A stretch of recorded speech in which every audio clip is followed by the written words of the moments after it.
उनका नाम श्रृंगी ऋषि इसीलिए पड़ा क्योंकि उनके सर पे एक सींग था, इसलिए उनका नाम श्रृंगी ऋषि पड़ा। तो राजन आप श्रृंगी ऋषि के पास में जाकर के पुत्र यज्ञ करवाओ और उस यज्ञ से तुम्हारे घर में एक नहीं बल्कि चार चार पुत्र पैदा होंगे। तो श्रोता बंधु राजा ने समय नहीं करो और राजा चल दिए। और जैसे ही महाराज श्रृंगी ऋषि के पास पहुंचे दोनों हाथ जोड़े जवाब दिया, गुरुदेव अगर आपकी कृपा हो जाए तो आप हमारा एक पुत्रेष्ठ यज्ञ कर दीजिए।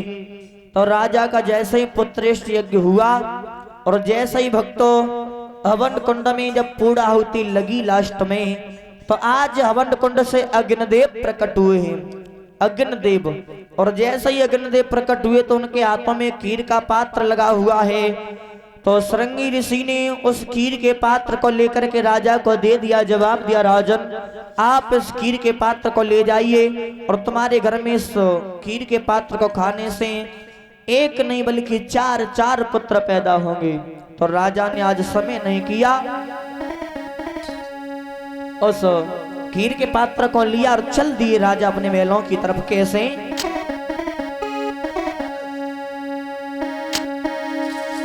आरे भागलो निजातन में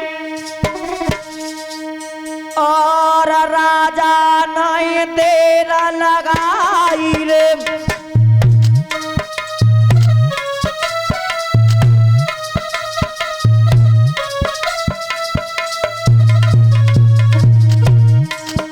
अरे भागलो निज कर अपने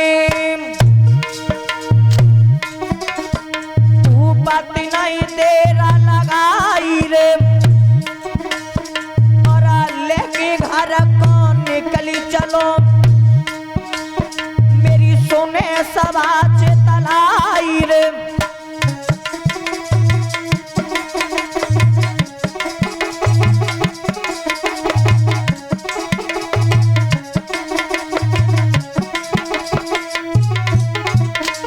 ध्यान रखना श्रोता बंधुओं, महाराज दशरथ जैसे ही खीर के भाग को लेकर के अपने महलों की तरफ चले, लेकिन विधि का विधान आज कर्म कौन सा हुआ?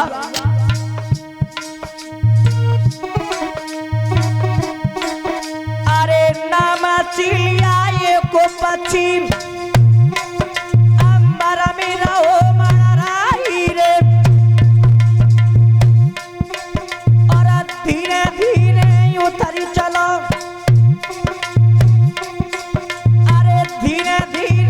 तरी चलो बोता गवे भूमि पे आई रे।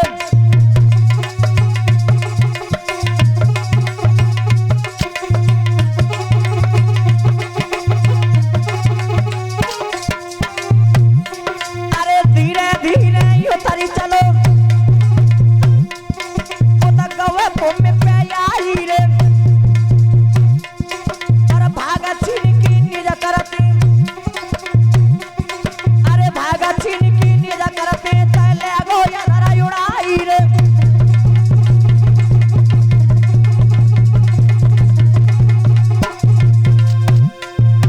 रखना भगवत श्रोताओं, चिड़िया नाम का पक्षी मार्ग में से उतर करके आया। मार्ग में जा रहे थे और जैसे ही वो चिड़िया नाम का पक्षी आया, महाराज के खीर के भाग में से थोड़ा सा भाग लेकर के वो आकाश मार्ग में उड़ गया। तो बताया है गुरुजी ने कि वो चिड़िया नाम का पक्षी पहुंचा कहां पर है, कैसे? अरे भागा चीनी की निजा करती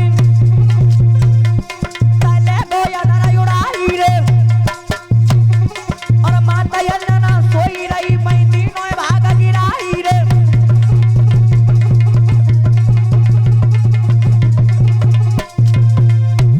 अरे भागा छीन की निजा करती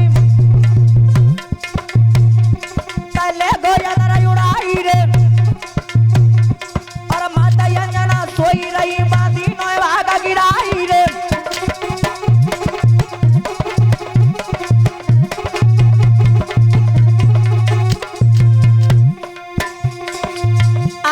चिड़िया नाम का पक्षी पहुंचा है जहां पर मैया अंजनी अपनी कुटी को बना करके रहती थी। उस जगह पर और जैसा ही भक्त मैया अंजनी के पास में पहुंचा, खीर के भाग को मैया ने प्रसाद समझ करके ग्रहण किया।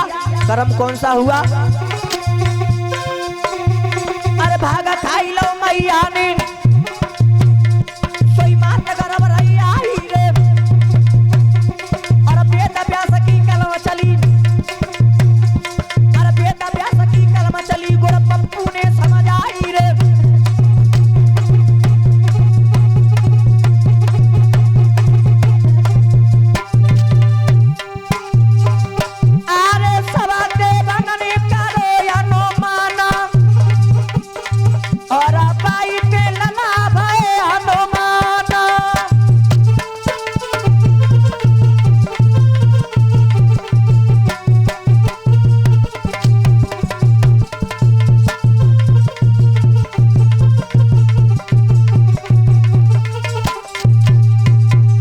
ध्यान रखना श्रोता बंधुओं,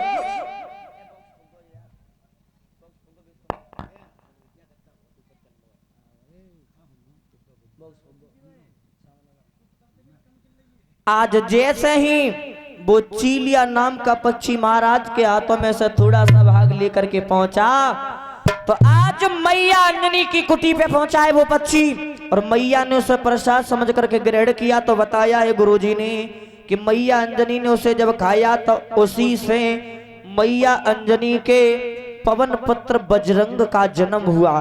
बोलिए हनुमान जी महाराज की।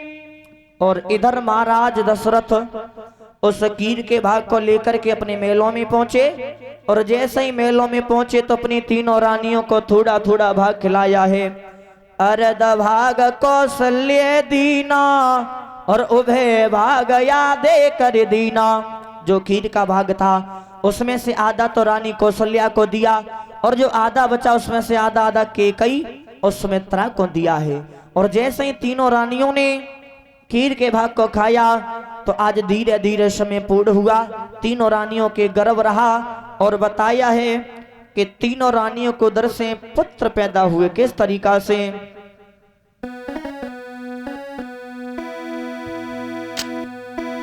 कि नौमी तिथि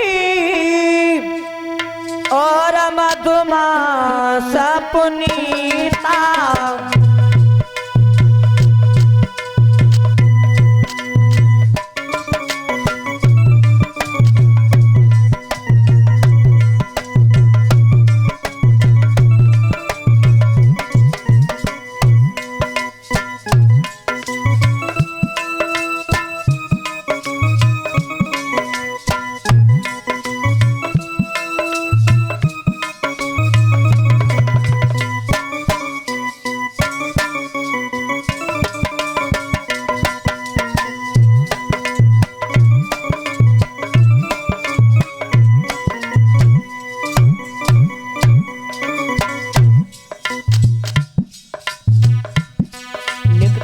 स्वामी तुलसीदास बाबा जी।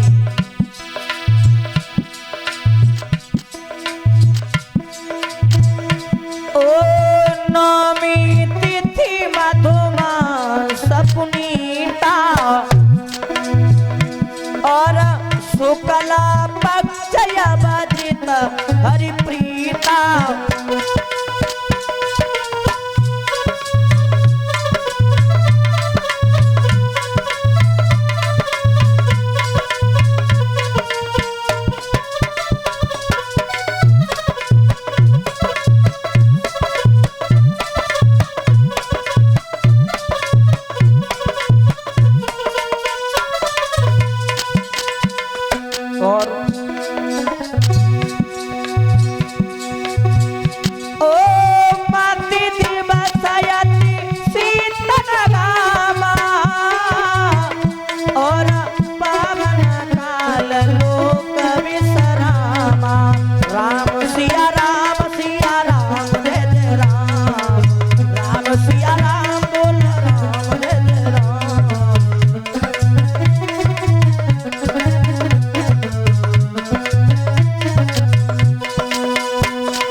कि नौमी तिथि मधुमास पुनीता और शुक्ल पक्ष अवजित हरि प्रीता।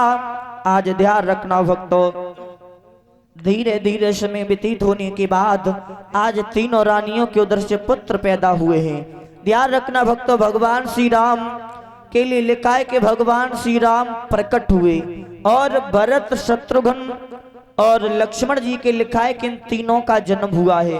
तो ध्यान रखना भक्तों, कौशल्या मैया के प्रकट हुए भगवान श्री राम और मैया कैकेयी के पुत्र हुए भरत और सुमित्रा के पुत्र हुए लक्ष्मण और शत्रुघ्न। जब भक्तों घर में संतान पैदा हुई तो महाराज दशरथ बहुत खुश है। आज सब अयोध्या वासियों को पता चला है कि महाराज के घर में आज एक नहीं बल्कि चार चार पुत्र पैदा हुए हैं।